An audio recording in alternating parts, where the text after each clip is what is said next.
All right. So I'm here to support. So proud of him. He did so good. He crushed it. Where are you guys at? We are we are by the water. We're in Holland right now. The Ironman was like 3 hours away up north, 2.5, 3 hours. So we're about like 40 minutes from home right now. We're still driving home. Nice. My bike is back there, maybe. I don't know if you can see it. Yeah, I could see it. That's awesome. That's so cool. He crushed it. It's so inspiring. I bet. Did you watch the whole thing of Lena? I was there, but I kind of missed some important moments due to the tracker Yeah. not working great. So Mm, that was a little sad. yeah. I thought I was there. That's awesome though. I'm happy you're out there. That's such a cool experience. I watched the Iron Man once and it is you did the full? It was 70.3. It was the half. Okay.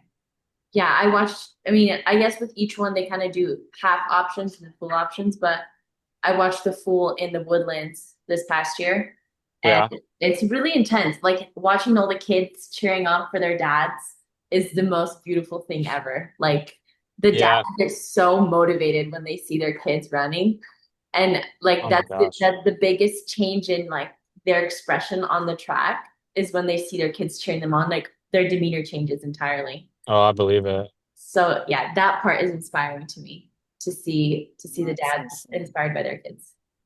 That's so funny. I believe it. That's awesome. Yeah. There was this little girl yesterday and I was running. There's these aid stations and I was on like I'd already done the swim, I'd already done the bike, and I was on the 13-mile run. And then I was on like mile like 10 and I was just beat down. And I stopped at like the aid station to get like a sip of water and eat like a pretzel they had. So I was eating this pretzel and I was like walking just for a second. And there's this little girl like cheering, probably like 3, 4 years old. She was like, "Come on, you got this. Come on, you got this." And she kept cheering at me, and she was walking with her family away from me as I was walking the other way. She's like, "You got it. Finish strong." She was like, and then she realized I wasn't running yet. I was still eating my pretzels, and she eyed me down all the way. She didn't lose eye contact with me until I started running. I was like, "All right, whatever. Like I'm not even done eating." But and then she looked away, and she's like, "Okay, good." It was so funny. Just this cute little girl. It's hilarious. That's hilarious. Yeah, that. I love She's like curly little hair. She was like, "You got this. that. You got Catch it." you until you start running, and she'll And be she's like, disappointed if you don't. You're "Yeah." like, She like her. She has a full like neck twist. She was like, "You're a champion." It oh, that's hilarious. That is was so fun. funny. Hey, It Emily, was funny. how are you feeling? I'm feeling good. I just got off work, so I'm a little tired, but I'm good. Happy to be here. Awesome. I'm actually so happy you joined. It's been like, how many months has it been since you hopped on a call with us? It's been a minute. It's been a big minute. I was gonna join last week, but um just something came up in it, so I couldn't make it. But or like last time you guys met. Yeah, we're But doing every 2 weeks now. So yeah, it's not every yeah, yeah. awesome. Hey, Emily, are you back in Spokane now? No, so I'm in Sacramento, but we're actually in the process of moving back to Spokane. So it'll be like in the next 3-ish months. At the Oh, Yeah. So nice. a lot of change. Are you excited? I'm so excited. I don't like Sacramento. Wow. Yeah. Emily's gonna thrive. She's I gonna bet. thrive in the mountains. That's awesome. Maybe. I had no idea you guys were related, Evelina and Emily. So Emily got a cream from my company, Kingston, Uh-huh. for her eczema. And because her address initially for the shipment for the product was Vancouver. And I'm like, oh, she's probably one of my girlfriend's friends. That's how she found my account. And then we get on the phone. I'm like, how do you know me? And she says, Evelina, like we're related. I'm like, what? And like, well, does this make sense? Like, how are you connected to me? I know. Yeah. It was a So wild funny. connection. But Wellness Mavericks is kind of making its way around. It's just interlinking community and it's really cool. Let's go. I love this little space. It's like a perfect space for young people to learn in a really easy way because we're doing it community and it's a semi-regular basis. And it's not just Michael and I bringing the food to the table, it's like everybody gets to contribute. Um, Yeah. I want to ask what everyone's been learning this week, and then we'll kind of kick it off after everyone kind of answers. Michael, if you could share what Wellness Mavericks is about and what the topic is going to be today. So, but I want to ask first, what is everyone learning about recently in the past like 2 weeks? What's something new in your world?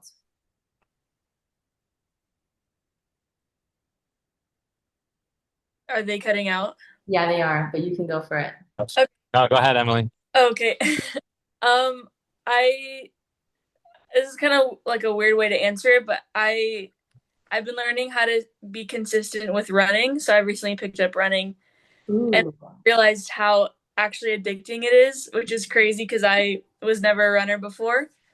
So I've been learning how to like care for my body outside of running, and just how important consistency is and what it looks like, and just like incorporating that into my schedule already. So that's been that's been something I've been learning recently. I love that. I love that. Everyone who hasn't been a runner before and gets into it is always like, it's so addicting. Not be Yeah, addicted to running once you get into a pace of it. But Yeah. that's good. and That's a taking good care one. of your body. You got to go back to the sports recovery and athletics month that we did. Oh yeah. Yeah, A that's ritual good. that we shared. Yeah, I'll check that out for sure. That's so good, Emily. I'm happy to hear that. Yeah, I used to hate running. I mean, sometimes I still do, but it's the mental win and the physical. But yeah, once you get past a couple miles, at least most people I talk to, and for me, once you get past like 3 miles, everything else is just a breeze. And Mhm. you start getting like this runner's high. But some days it's not that way, but most days it can become really addicting. And the feeling after, Mhm. like especially when you tell yourself, like, I'm gonna go run 5 miles today, and then you go do it and you do it like early, it's like, wow, look what I just achieved. I told myself I was gonna do it the day before, I did it. I put it on my schedule. And then you start to like trust yourself more. It's like I do what I say I'm gonna do. Yeah. There's just so many benefits to running. I mean, it's great. That's awesome. Hmm. What's something you guys have been learning, Michael and Evelina? Go ahead, honey. I'll say I feel like thanks. I feel like I've just become like kind of aware of how caught up I can get in my thoughts, and like even like certain fears, even like from when I was younger, and the way that it's affected me now and like my health, and like how to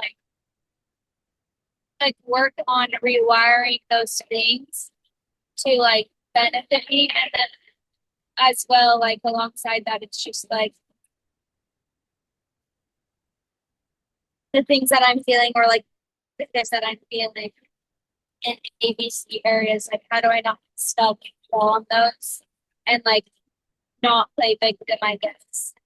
Just like, okay, like what's next? And how how do you overcome, not get stuck in this cycle? Um, I've really been thinking a lot about that today. So I feel like just in general that's something I'm trying to keep up. But definitely a lot.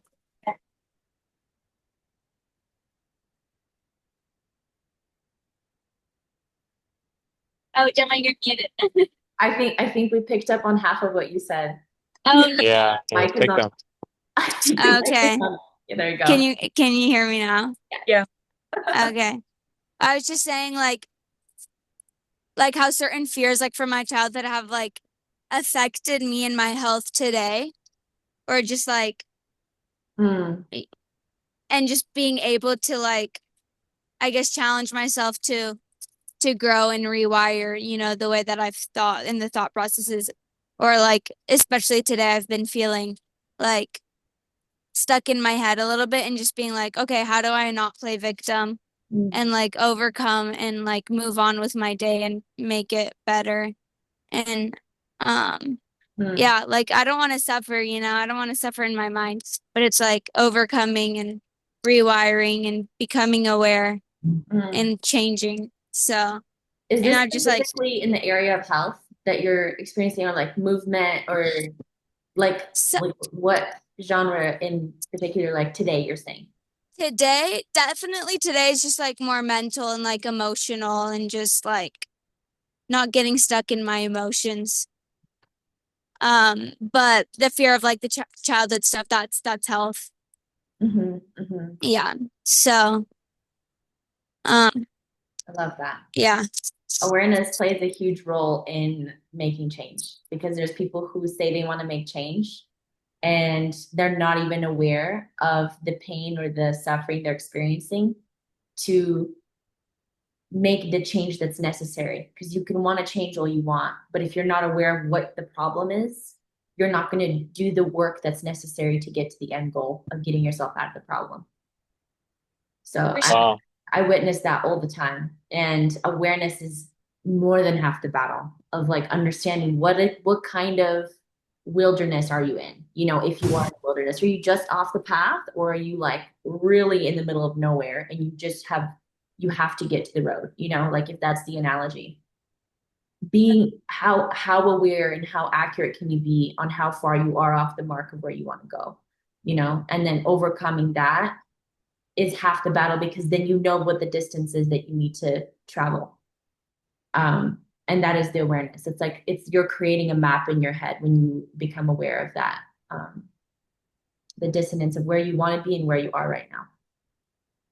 Wow. I feel like a lot of it too has been like, why am I feel like it's just like asking myself like why, like why am I thinking this? Like or why am I feeling this? It's like, is it actually that big of a deal or am I just like blowing it up and cycling in my head? Like, yeah, calm down. All the girls have that, I think. I- but it can get pretty frustrating and pretty annoying. Yeah, So yeah, yeah. Practice tools of awareness. It's like the biggest game changer. Even in expressing, I don't want to like dig into this too much, but just expressing to people or taking time to journal your thoughts. Like there are people around me right now that are going through difficult things. And for them, the best way to process is to verbalize it. But for me, the best way to process to help them process that is to create a solution after they've expressed it. I'm not just a container for information. We're here to create solutions. So when you have people like that around you, it's like, where can we take the next step? Where can we help you move forward? Because if it's always just an incubator of sharing or expressing that awareness and never tools to move forward, then it just becomes that like regurgitating cycle. It's not even like contributing to the ecosystem.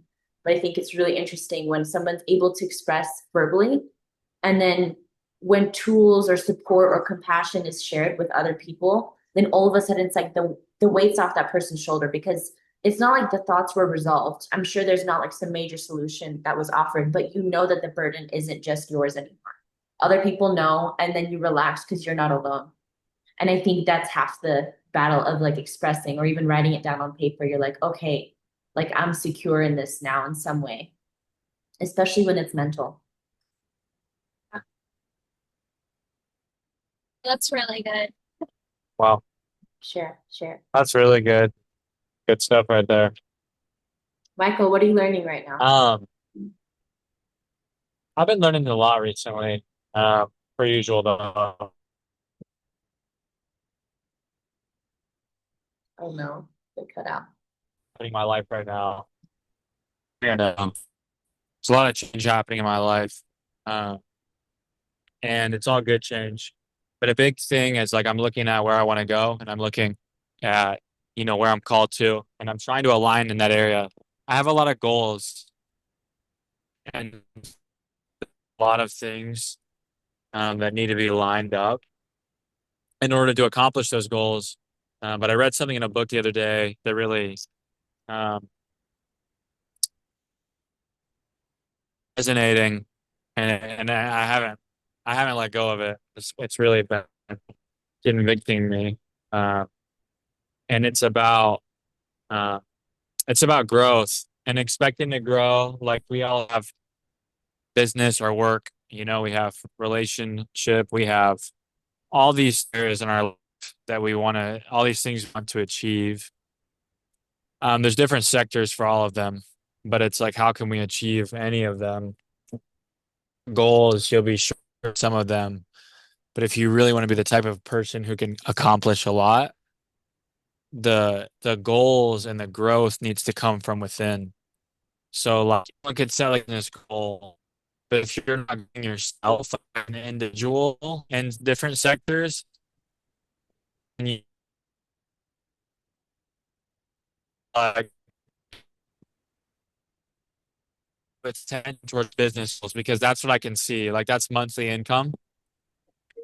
Um, but if I neglect like growth on myself, I might still hit some goals, but I'm capping myself. You know, I need to make sure my mind is right. I need to make sure my relationship with God is right. I need to be journaling and reading, right? If I'm not reading, that I'm not learning, then I'm not growing vocabulary. If I'm not training hard, then I'm not becoming more physically fit. And so there's all these sectors and all these things that I need to do uh, to become better. Like that. That's the whole journey we're on is to become better. You know, every day.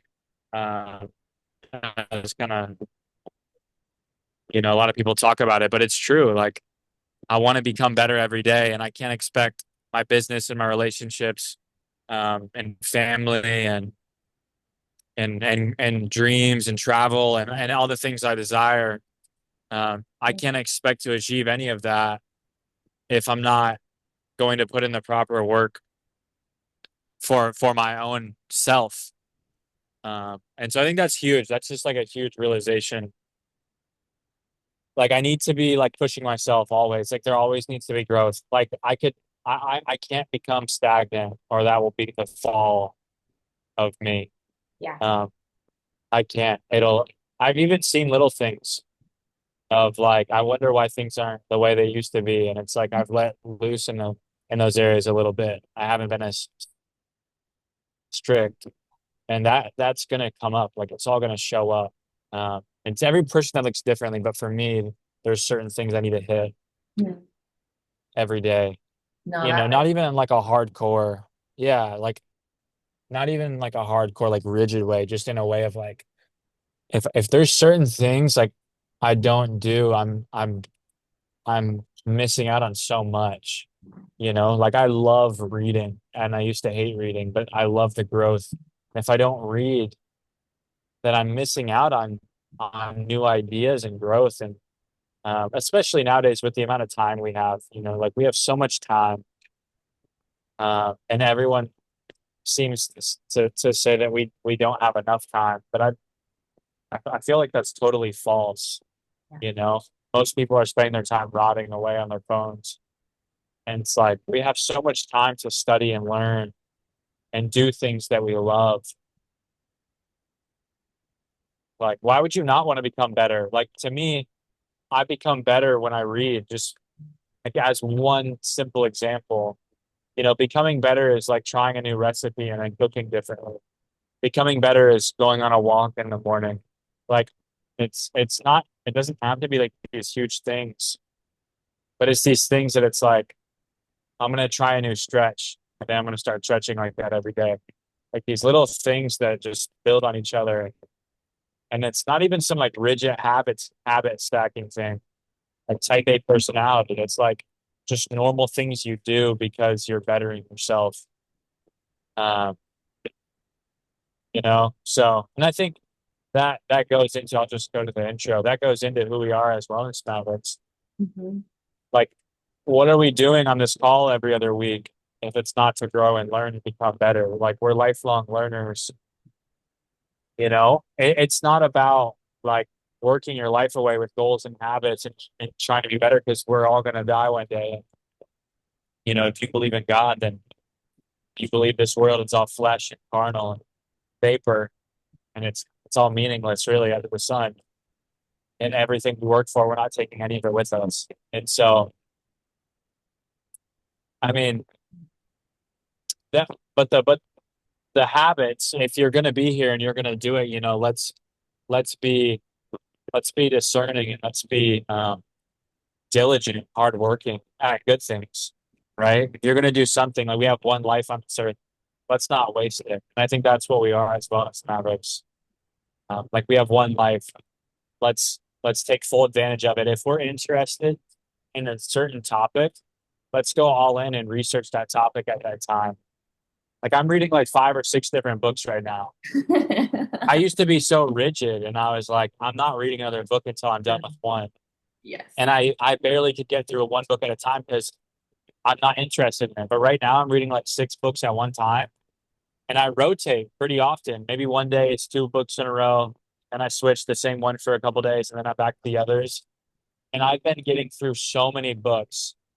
It's just like there's so much growth out there, and if we can work on ourselves, not in like an egotistic, like vain way, like self-help. That's not what I'm promoting at all, but in an actual, like we're here, let's become better. And let's have fun doing it. Like this isn't some like I want to like really emphasize. It's not some rigid like it's not some like rigid like habit stacking like painful grinding thing I'm doing. This is like a very peaceful like enjoyable like growth journey. And I've just been learning like if I want to grow in my business and relationships like one more time, if I want to grow in all that area, I need to be working on me, you know. But like not in a vain way. So that's what we are as Wellness Mavericks. We're here to grow and learn, become better, so we can be better for those around us, be better friends, better siblings, you know, uh, better at business, better in every sector, better at serving people. And that's what Wellness Mavericks is, just growth, shared growth. When we get on this call, like I learn so much from every single one of y'all every week. And every week it seems to be some new revelation. And so that's what we are as Wellness Mavericks. And today we're going to talk about the garden, um, like actual nature garden and how it is a reflection of us. I think that's the title. Garden Yes. is a reflection Yes. of you. Yes. Yeah, go ahead. Intro. Beautiful intro. And I love how you said when we're curious, we dive into something. And I think it's very important for us as young people. This is designed for Gen Z, but honestly, I would love older people to see this, but like to see that young people are here to learn, not Yeah. under the pressure of a school schedule. Here Right. out of the desire of our hearts. Like we want to learn, and the more we can instill this in our age group in our early 20s, the deeper we will desire to continue that learning out of pure desire the later on. Hmm. And because we have Yeah. a rotating topic menu every month, there's so much that we're going into. Last month was AI. We kind of finished on all of our opinion being like, if we are using AI so that we can have more time with people we love in nature, in creation, and fulfilling our purpose in life, then we're behind it. This month, we're talking about the garden, gardening, nature, and our relationship with it. I'm reading this book right now. It's called The Well Gardened Mind. Um, Absolutely incredible book. I'm going to read a few sections out of it that this past week I read over and I couldn't continue on in the book. Like I underlined them and I just have been going back to it every day because it's mind blowing how it lays out when Europeans came to Native America, say, or started to colonize different parts of the world. They didn't recognize the sacred relationship that each one of these cultures, each one of these tribes or whatever civilization they were trying to colonize, they didn't connect the sacred relationship that those people had with the earth, that they had with the planet, that the work that they put in, they honored the earth and creation and life and God for giving back to them. And there was always some kind of spiritual relationship woven into it. This is going to talk about, I would love to go into all of the other avenues of like, how can we influence plants with our words? How quantum energy works with plant growth, how plants respond to the scent of your being from like 2 kilometers away. Your home plants know that you're coming and they perk up. There's actual science behind all of this, but that's a deeper avenue that we're going to go into in future weeks if we even go there. This is going to talk about why our relationship with nature and cultivating it. So when we get together in community, we're cultivating friendships and community, right? When we get together with nature, when we dig our hands into the soil, we pull out the weeds, we prune the roses, we pluck the basil, we're cultivating nature. And this is going to talk about why that's important in the first place. What does it bring out of us as human beings? And what is the history behind all of this to begin with? I know this is not going to go the deepest because we went over on time on the intro, but I'm just going to read through this. Just a few sections that really have stuck really deep with me. And I've been just thinking about this past week. I'm traveling up from Texas to Utah for the doTERRA convention this weekend. And I'm literally rereading the same sentences over and over again. So this comes from a section right now that I'm going to read about Europeans colonizing certain areas of the world. I think this was in Africa, actually, that they were colonizing a certain area. The desacralization of the natural world brought with it the idea that humans can control nature and gave rise to a loss of respect of the earth, a deep misappreciation that continues to plague us today.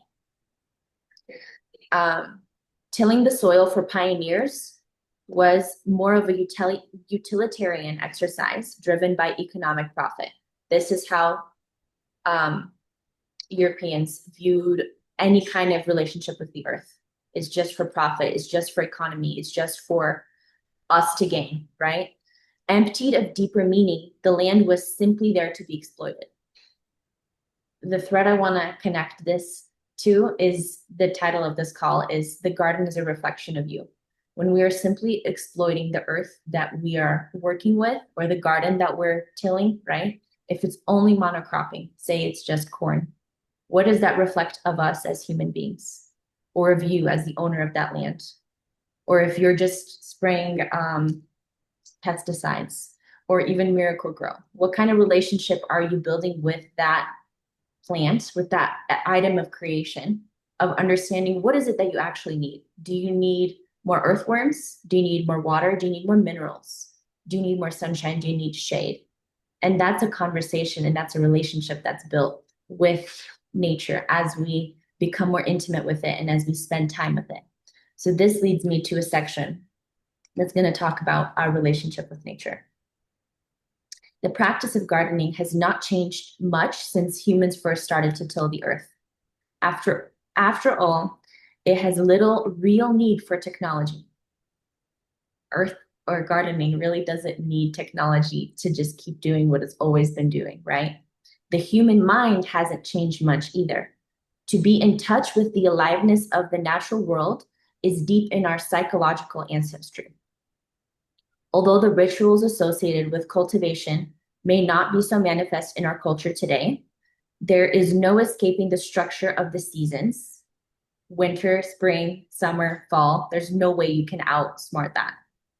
And we continue to perform the same ancient pattern of tasks throughout the year, such as first fruits, or like in the beginning, like the celebration of the first harvest of the first fruits, or sprouting of the first blossoms, to the end of the year, fall season, where we harvest, and there's a celebration of harvest and all of the things that have finished. And then all of a sudden, when winter hits, we rest. We allow the land to rest. We can't produce in that time. There's no way we can outsmart that system. And although we may seem that we're separated from that, what it said although the rituals associated with cultivation may not be so manifest in our culture today, what that's lending itself to is that I know this because of my knowledge of my ancestry, of just how when you're farming, when your entire home is dedicated to some kind of farming process, whether it's with cows, whether it's with hay or vegetables or whatever you're doing, there's a process. And then you honor that process because there's a relationship with the land, with animals, with creation, and what it's giving back to you. And when you honor that process, that in itself becomes a ritual. You give thanks, you appreciate, and you honor that cycle. You let the land rest, you let the animals rest. And we may not be aware of this, but without even knowing it, we follow it ourselves when we honor the seasons. Gardening always involved reckoning with forces larger than ourselves. However much we put our stamp on a place, make it fit to fulfill our needs, a garden is its own living entity, one that we cannot fully control. It is a relationship of mutual influence through which we too are shaped, a process that I've come to see as the growth of the gardener's mind. And the last thing I'm going to say on this specific relationship, the idea that in caring for plants, the idea that in caring for plants, something similar to a simple social relationship rings true to many people. When we engage in caring for something, we understand that it's a very simple reciprocal conversation that happens. While the idea of give and take in our relationship with the natural world may be under threat in modern life, which I feel like many people reject, like don't kill this animal, eat plants instead. There's a reciprocal nature in the death of one life feeds many people. And I think that is misunderstood in so many contexts of our modern life. I think that's what that notion is lending itself to. The intimacy of the garden means that it is something many gardeners understand. That's really interesting to me. Just there's intimacy in the garden. I think many people can understand this. There's cultures in this book that it talks about where only women were the ones allowed to be in the garden because there's something very spiritual and sacred that women carry about themselves, an ability to tend and care and nurture for plants and for children. And in certain cultures and societies, that's only the women were allowed in the gardens. The American garden writer Robert Dash put his finger on it when he wrote that the root of gardening's power is that of reciprocal behavior. We tend it in exchange for the gift of it. This type of relationship is important because it fosters a sense of respect for the other. And this is so, so important. This is where industrial agriculture, industrial farming, industrial cattle raising comes into like really deep questioning. And I want to start this conversation. You're gonna bend your cord. Oh, sorry. No problem. Is respecting the other. Respecting the other because it's going to respect us too, and it's going to honor us with the fruits that it gives back. We can feel we have earned our rewards and experience gratitude for the fruits of the earth. It is a very different relation from a relationship based on exploitation, which is what I started with. Exploitation as the core belief of this is how we're supposed to master and put the earth under our servitude or dominate over the earth. If it is experienced with gratitude for the fruits that it gives back to us, is very different from that sense of exploitation, which fosters a sense of entitlement, giving rise to the idea that we can take what we like from the earth. The homey foraging ground is not only for us. We set something in motion, enriching our surroundings with biodiversity, creating environments for the birds and insects to come occupy, so that the niche takes on a life of its own. Nowhere else can we get quite this feeling or sense of connection, or one with such ancient origins. Through foraging, harvesting, planting, weeding, and all other forms of gardening, giving and taking, we return to our essential relationships with nature. I've personally learned this in the past 6 months with my kitten. So she's raised outside and she spends all of her time in my garden. And at random times in the day, she'll just come up to a flower and smell it. She takes care and she protects my garden. And seeing her do that, I have a desire just to go out there and observe what's happening in my garden every day. She is out there every single day observing how each plant and flower and leaf is changing, how every bug and all the bumblebees take their route every day. She knows them 100% of the time. And she watches them change throughout the year. it's given me a reminder of what if I spent time out there every morning? And I do. I go out there and ground, but sometimes it's just staring at the sky. What I'm learning through reading this book is like, what if I go squat down with my lemon tea and just like dig in the dirt and read a little bit? Like there needs to be an intimate connection. The intimate connection is simply awareness, like we're talking about with Evelina, awareness that this is what's going on. Okay, I've got a lay of the land. What do I want to do with this flower patch or vegetable patch or whatever I'm growing? How can I care for it? What does it need from me? Can I water it daily? Can I give it more shade? What are the things that I can look at and become aware of to tend to it, to build a relationship with it so that even if it doesn't give me the fruit, the harvest that I want this year, maybe next year, it'll give me what I want because I gave it what it wanted. So that's all I have to share with you guys for today. I would love feedback and I want to hear if you guys have gardens of your own or if there's some metaphor Yeah, that stuck out with you guys. that was so good. I loved what you said about the cat, honestly. That part's really good. No, that's actually crazy because there's a lot of indoor cats. I'm not going to name names here, but a lot of indoor cats that just like anytime a window's open or the door is open, they try and run outside. They do. Like they know where they're supposed to They be. They do. know exactly where they're supposed to be. Yes. Yes. And, And and they so love I just being think that's there. pretty cool. And they're so loyal. They're so loyal when they're given, even with a relationship with a cat. Like I let my cat go outside anytime she wants, but she comes back because she loves being in her space and loves her people. It's just even with an animal, they have that Yeah. reciprocal nature of give and take. Yeah. No, it's fantastic. And even like, you know, I love what you're saying about, appreciating nature in the garden. Because it's true, a lot of America, and I mean a lot of the world now too, is just exploitation. It's like, what can it do for me? But that's so like, it's not very life-giving. But whenever you have a garden, like we just got home, garden over here. I'll show the camera since we're already here.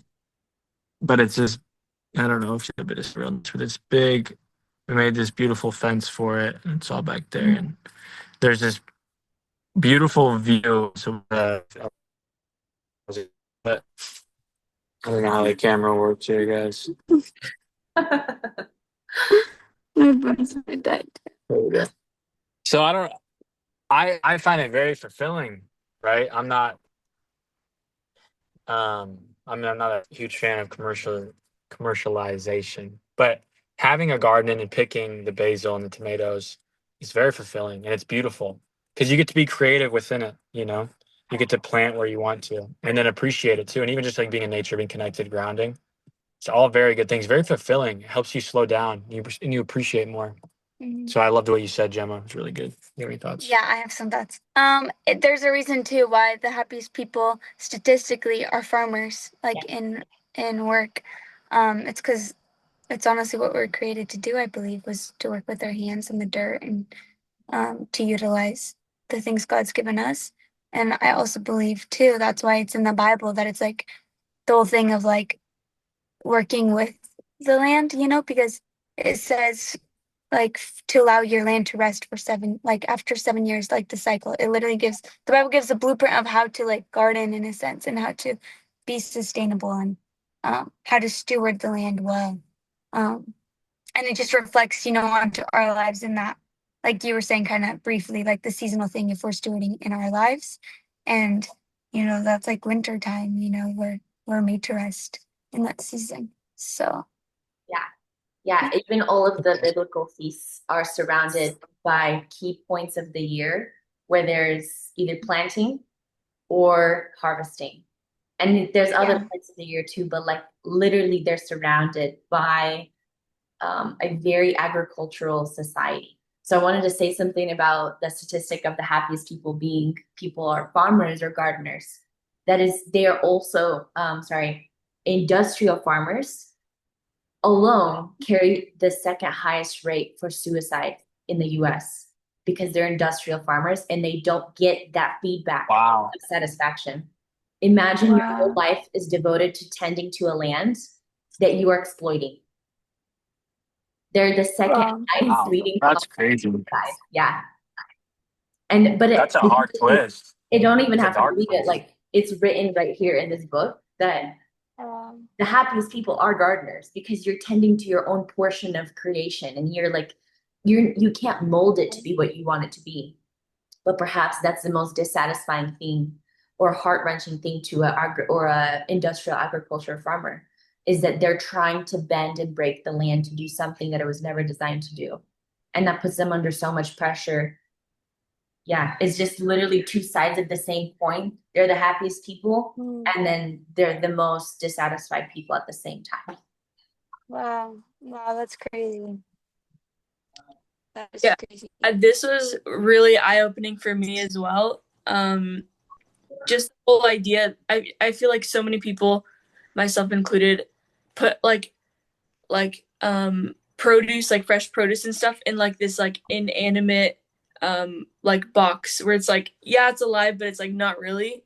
So even just like that whole idea of exploiting and stuff, that just like that like pulled on my heart. I was like, wow, like this is living, like God gave this to us. And so that was like such a beautiful perspective that I'm really glad to have now. Because I've been wanting to pick up gardening, just with the move and everything, just like trying to find the right time to be able to like really like pour myself into it. So this is exciting. Yeah, I love it. I want the conversation to keep going. So maybe at the midway point before the next 2 weeks happen, this coming Monday, we can all share feedback on the group chat about what other thoughts are you guys experiencing about the concept of farming? Because this is a tiny bit. There's another section I really wanted to go into, but we're out of time. But it talks about how literally the nature of gardening is very instinctual. It's something that is so deeply wound in our being that it carries through our family line. It's intelligence that as soon as you touch the earth, the answers are going to be given to you because it's the most common thing we've done through all of time is make food for ourselves. Michael and Evelina left the chat.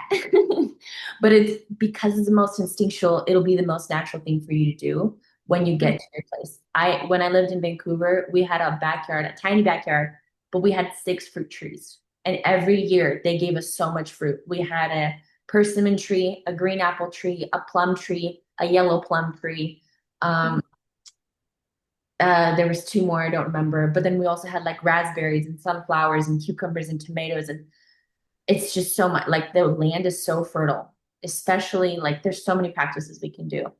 Hmm. You tend to it, and you're just aware of it, and yeah, there's so much. A quick question about that. So stuff like cucumbers, flowers, like berries, I feel like those are a little bit more height maintenance than like trees and stuff. How are ways that you like kind of tended to your trees, if you did at all? They didn't. They were actually there before we moved in. Yeah. But trees are very much like as long as they don't get the bugs or pests on them. And you can actually tend to that with natural essential oils. Our Mhm. trees before we got the house were tended to with pesticides. So we couldn't guarantee that they were organic, which was a little bit upsetting. Yeah. But you can, like, since moving to Texas, we tend to all of our plants with natural, like lemon essential oil, rosemary, peppermint, garlic. And there's also like other plants. You can plant marigolds, you can plant rosemary, like different types of flowers, keep certain pests away. So all you have to do is water at the end of every day. Like Hmm. genuinely, we don't even weed our garden because they just grow so healthy. Like, and if there is that like the need to garden or the need to go pick, obviously you harvest. The thing that I most remember from my childhood, because gardening has been a part of my family forever, is just like pick the fruit when it's ripe. Because that's the biggest thing that will damage a plant over time is if it dies under its own burden of its fruit, that it's wanting to give to you. And that Hmm. at the end of every 7 years, what Evelina was talking about in that biblical cycle of 7 years, every 7 years you give the land rest, right? The same way that we rest on the seventh day. Hmm. What that gives the plant an opportunity to do is to ripen with all of its fruits and to drop the nutrient of that fruit onto the ground. And that's literally fertilizer for itself. And Wow. yeah, and it's just the most beautiful thing. Like there's so many little garden tending practices, but the best thing you can do is water them because they're always going to want to be hydrated. If it rains in Washington, you're good. You have to bother with that. And harvest so it's not dying under its own burden and it's giving back to you because you've given to it. It's a very simple social relationship, like I read. And so, Mhm. yeah, you could even just start with flowers. Like Yeah. flowers are really, really easy. And there's ones that grow year round. So my family's always had fruit trees and things like that in tiniest of yards. We just are like obsessed with having long living things, and Mhm. it's so possible. Yeah, that's cool. Because we have a couple fruit trees right now. So I was just wondering like what are ways that I can be tending to them more, but yeah, it's good to know. Yeah, there's times of year, especially in like the four season states or like climates, where Yeah. you can prune so that the strength of that tree is going to the branches that are the most fruitful, right? But Yeah. I'm not super versed in that. You just like look up a YouTube video or grab a gardening book. Yeah. Gardeners write the best books, I promise you. They're so good. Yeah, I'm gonna have to try to I was thinking when I get into gardening, I need to find some good books. So maybe I'll reach out if you have any recommendations. Yeah, for sure. We'll totally connect on that. Yeah. Thank you so much for coming on to this call today, Yeah. Emily. This was good. Thanks for all the information and stuff. This is good. I'm happy you have a different perspective now, and that you're even just appreciate where your fruit and vegetable come from when you do buy them from the store. Yeah, definitely. We can't grow everything, but we can appreciate the people who prepared that food and made it grow in a beautiful way. Yeah, definitely. Well, thank you. Have a good rest of your day. Bye. Yeah.